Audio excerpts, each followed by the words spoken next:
আমরা ম্যাক্সিমাম মানুষজন রয়েছি ওয়াইফাই ইউজার। ওয়াইফাই নেটওয়ার্ক ভালো, বাট আমাদের ফোনের ওয়াইফাই স্পিড পাচ্ছে না। আপনি 2 থেকে 3টি সেটিং করে রাখুন, আপনার মোবাইলের ওয়াইফাই স্পিড দ্বিগুণ হয়ে যাবে।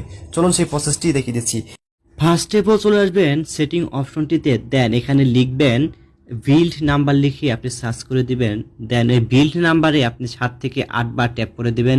এখান থেকে আপনার ডেভেলপার নামে অপশনটি চালু হয়ে যাবে। এখানে আপনি লিখবেন ডেভেলপার অপশন, ঠিক আছে,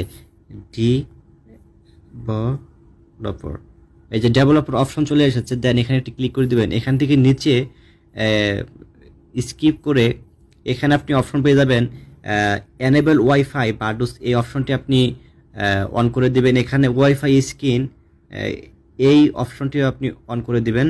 দেন এখান থেকে ওয়াইফাই নোন, এটাও আপনি ম্যাক যে আছে এটাও আপনি ওপেন করে